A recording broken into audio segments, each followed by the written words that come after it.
Hey everybody, this is Valerie Bono from Proactive, and you're listening to the Building Bite podcast. Tune in as we spotlight Jessica Hill, Vice President and Head of Core Construction at CNA Insurance. Today's episode is on creating business resiliency. For more information on this episode and others, check out the Building Bite at buildwithproactive.com. Welcome to the Building Bite podcast, a podcast for construction contractors, owners, and insurance professionals, where you can hear from experts on key topics to help you be successful. I'm Valerie Bono, one of the show's hosts and head of marketing and communications at Proactive, and today we are taking a bite out of construction with the focus on creating business resiliency. I'm here with my co-host, Mike Diercksen, Senior Consultant of Innovation and Content Solutions at Proactive, and our guest, a thought leader within the construction space, Jessica Hill. Jessica is Vice President and Head of Core Construction at CNA Insurance. Jessica, how are you doing today? I'm great. How are you guys doing? Wonderful. Mike, how about you? Excellent. Really excited to chat with Jessica again and get the show on the road. Absolutely. Jessica, we are super excited to have you on the show today. We'd love to hear some of your insights, but before we dive into our main topic, can you share with our viewers a little bit more about your background and how you got to where you are today? Sure, I'd be happy to do that. So I've been in insurance my entire career. So I actually started at Zurich and I've been in construction insurance, the majority of my career. I dabbled a little bit in energy for some point in time, but couldn't wait to get back to construction where I feel my passion for insurance exists. And when I was at Zurich, I was everything from an underwriter to a Midwest casualty role to a national casualty role before I left. And now been at CNA for a little bit over 2.5 years and in this core construction leadership role for the last year.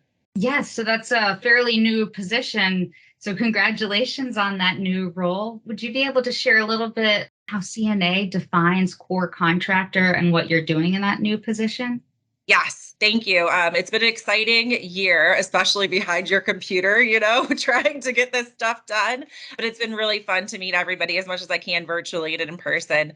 But core construction for us is general contractors, trade contractors, specialty contractors who purchase their insurance on a guaranteed cost or intermediate deductible platform. And they are people who are working in a regional footprint, a local footprint, a national footprint, and really what we feel like is the backbone of the insurance industry. My role specifically is managing the profitability of the core segment for us at CNA, but more importantly is finding solutions via coverage or services that we think are going to help make our contractors' lives easy. I always tell all of our contractors when we go in and meet with them that I don't want them to have to worry about insurance at all. That's my problem and the broker's problem, not yours. So that's our mission, is to try and make the construction industry better as much as we can via the insurance lens. Oh, that's fantastic to hear. I think it gets a bad rap.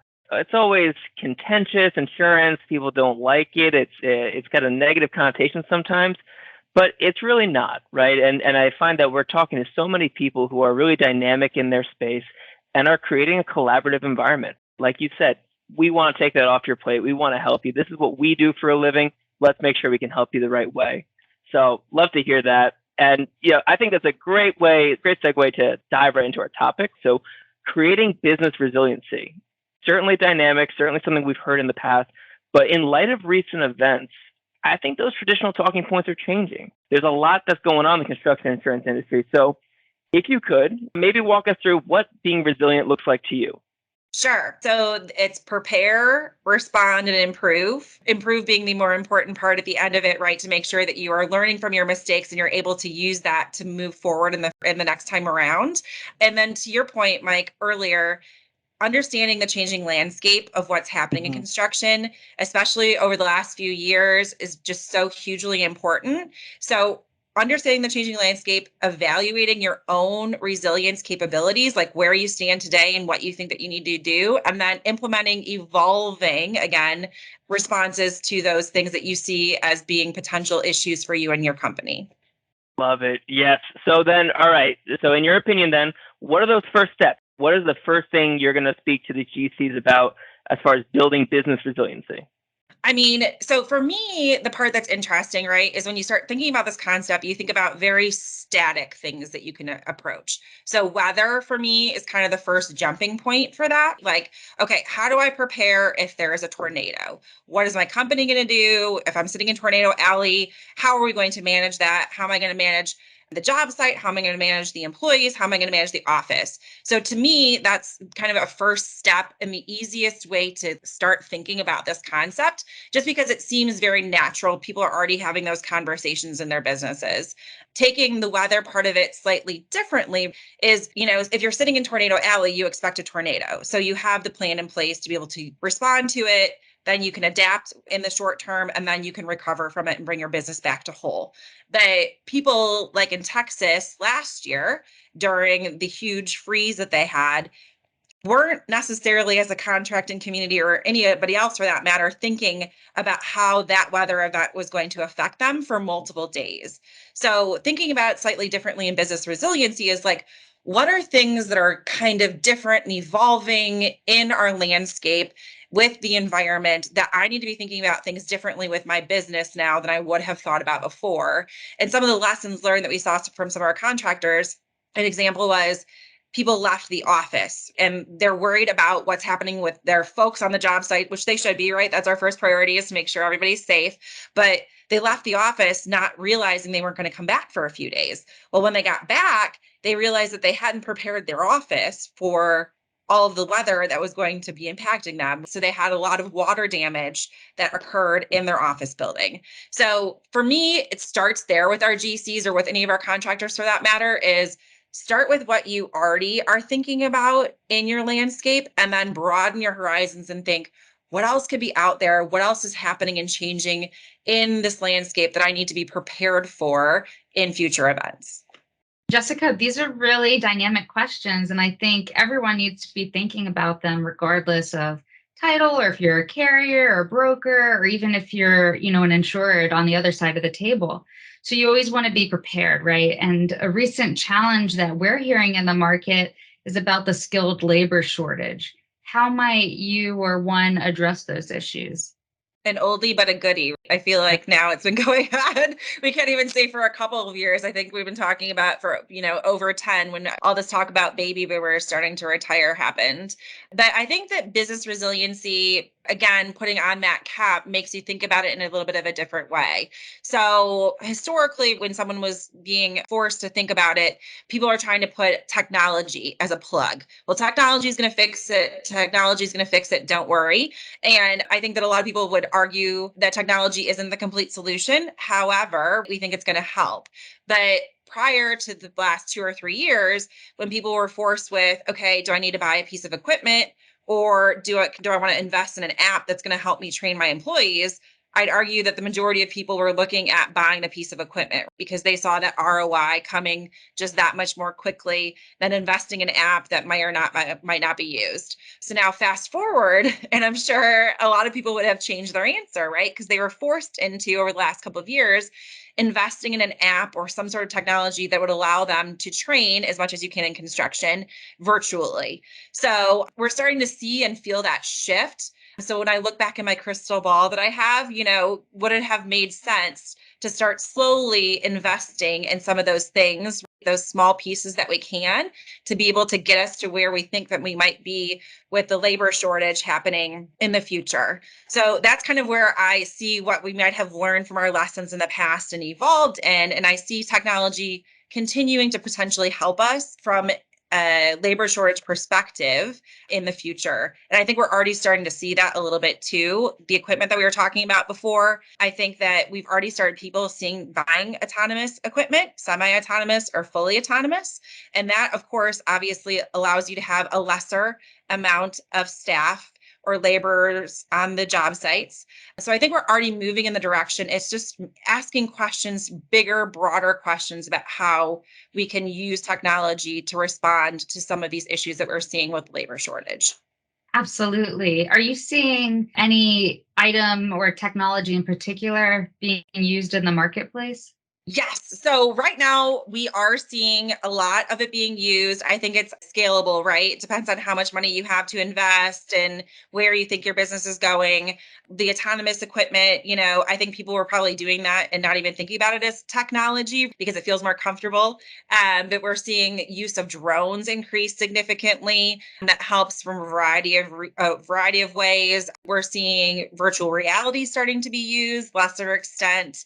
We're seeing 3D printing, or hearing about it, I should say. I'm not sure that solved any of the world's problems yet at this point, but we are starting to see people integrate these things into their businesses and again, slowly start to address potentially some of these issues we're seeing with the labor shortage.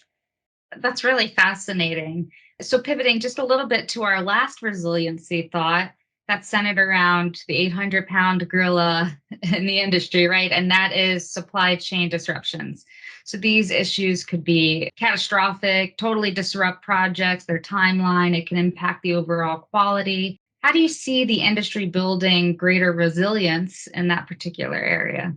So, supply chain is one of those things that has been talked about for a really long time, as well as some of our other topics. It's just the different landscape that we have now facing us today that's providing different issues, right?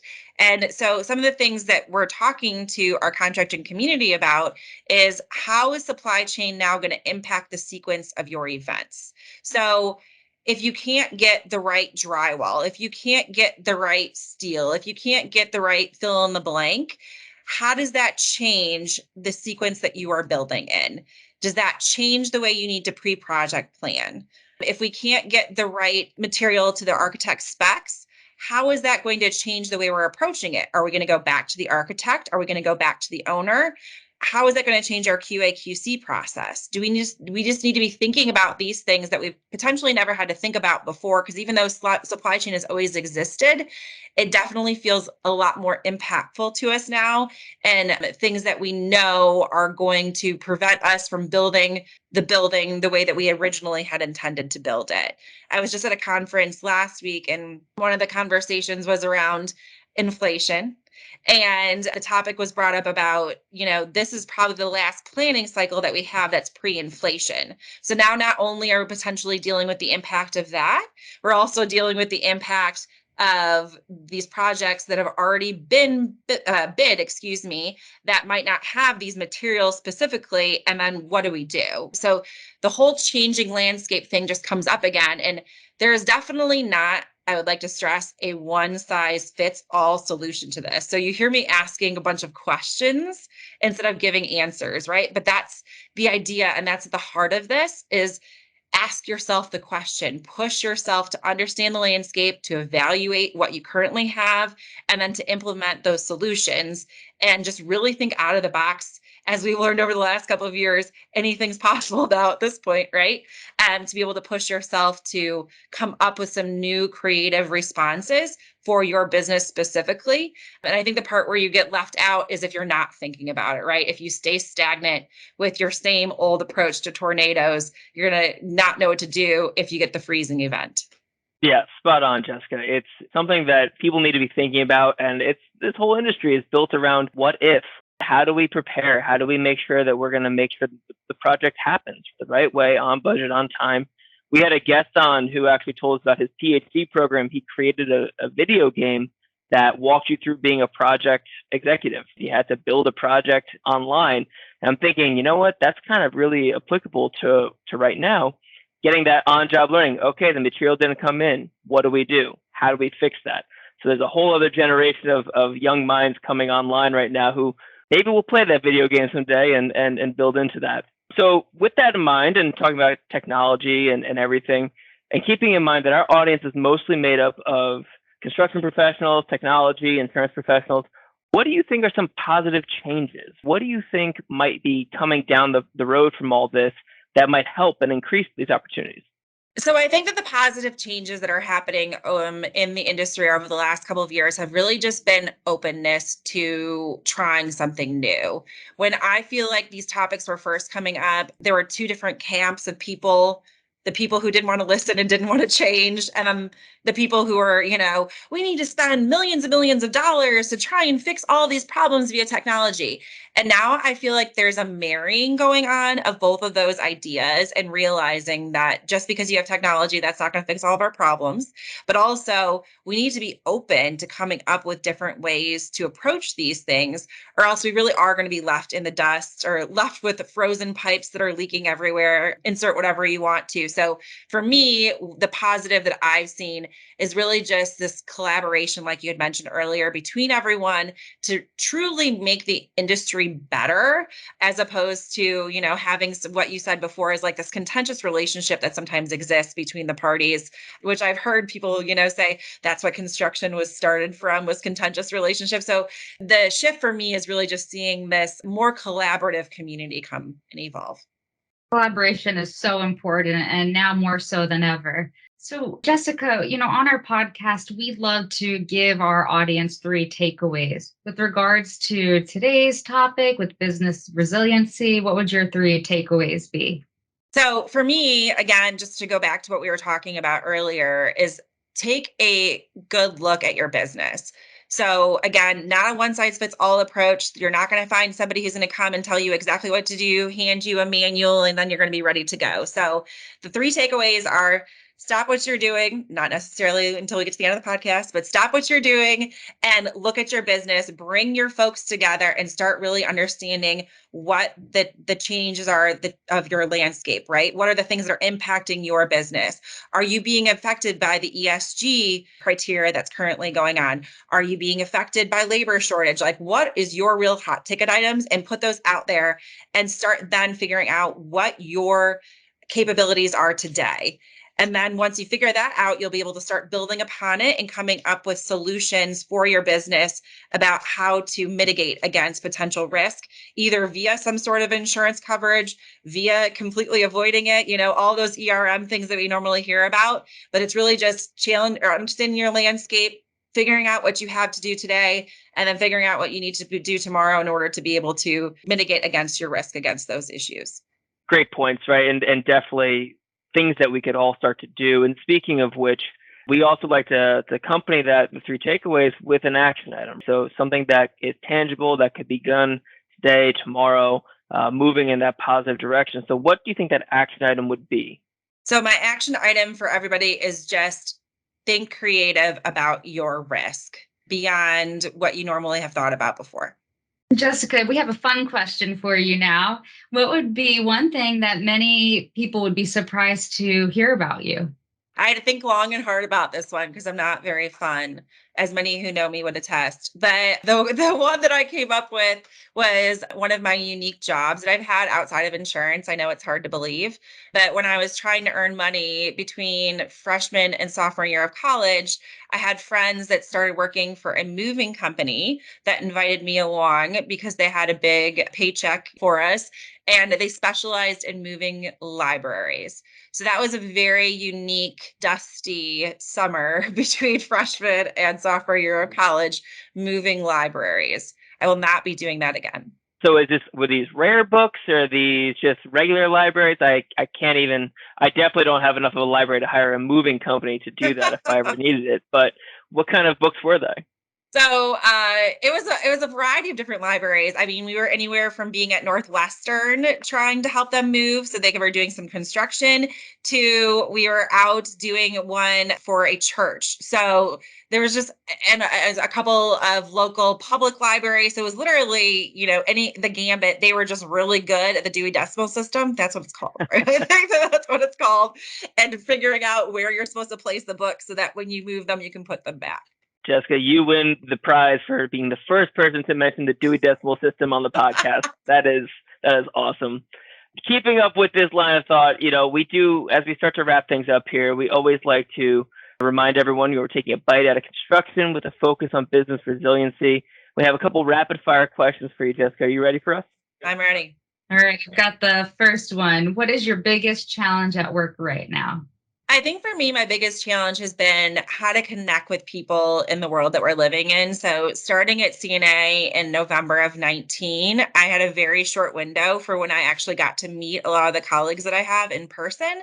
So it's just constantly finding ways, and I'm sure all of our audience is feeling the same way too, of just how do you connect with people when this is our new way of doing that? Because that's a hugely important part, I think, of our jobs is having those connections.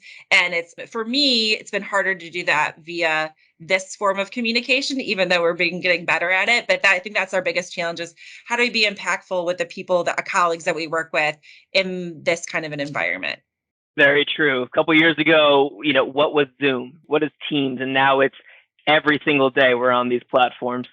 If you could share a tip, Jessica, something you've learned in your career throughout the ways, what would be that tip you would pass on to someone in your industry?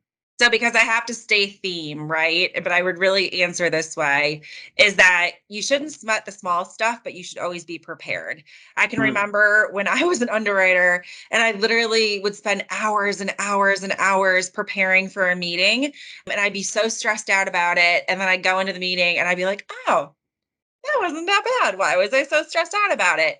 But honestly, the preparation beforehand made me have the ability to adapt to whichever way the meeting went, I was able to follow and go along with it. So my biggest advice to everybody, and again, having to stay theme, is to be prepared, and then you'll be ready for whatever happens for you when you come along to it. So true. The thought of ripping the Band-Aid is most times worse than actually ripping the Band-Aid. And so then lastly, Jessica, is there anything that we should have asked you that maybe we didn't get a chance to? You didn't ask me what my favorite line of coverage was. What is your favorite line of coverage? General liability, of course, the best line of coverage. First to respond, right? First to respond. Jessica, thank you so much for being a part of our show today. It's been really great to connect with you and have this discussion. As you know, this is the Building Bite, right? It says BIM Insurance Technology with the experts. You are today's expert. I have to ask, and I'm pulling for it here. I know you're in Chicago. I hope it's Portillo's, but what are you taking a bite out of today? It is not Portillo's, although I did just have Portillo's at a Super Bowl party last weekend. So that is a real thing that is a common place. But today it's snowy, it's cold. I need something very, stick to my ribs. So I'm going to go with a Lou Malnati's pizza, which is my favorite deep dish pizza here in Chicago. But I have to tell you, in case you haven't had Lou Malnati's before, that if you're a sausage fan, order sausage crumbles, or else you're literally going to get the entire crust of pizza, like a full pizza patty of sausage. And that's just too much for anybody. So that's my last tip for everybody is make sure you order the sausage crumbles from Lou Malnati's. That is fantastic advice. Thank you for sharing that, because I don't think our listeners would have known to order the sausage crumbles. And then it would have been a disaster. I mean, what do you do with an entire pizza size sausage patty? Hey, being from Brooklyn, you're in Chicago. I know we naturally see pizza differently, but I always appreciate someone giving good insight on pizza. Jessica, thank you so much for being with us. It's been a lot of fun and a pleasure. If our listeners want to reach out to you or contact you, what's the best way that they can get in touch? They can find me on LinkedIn at Jessica Hill at CNA. Thank you so much. Thank you guys. It's been great. I've had so much fun. Thanks, Jessica. Thank you for listening to The Building Bite. This podcast has been brought to you by Proactive. Check us out on thebuildingbite.com, where you can subscribe to our newsletter and follow us on social media for all future The Building Bite news and updates. You can also find us on your favorite apps, including Apple and Google Podcasts, Spotify, Stitcher, TuneIn, and Amazon. If you have ideas for episode topics that we should cover on the show, or you know somebody who would be a perfect guest, let us know at connect@thebuildingbite.com.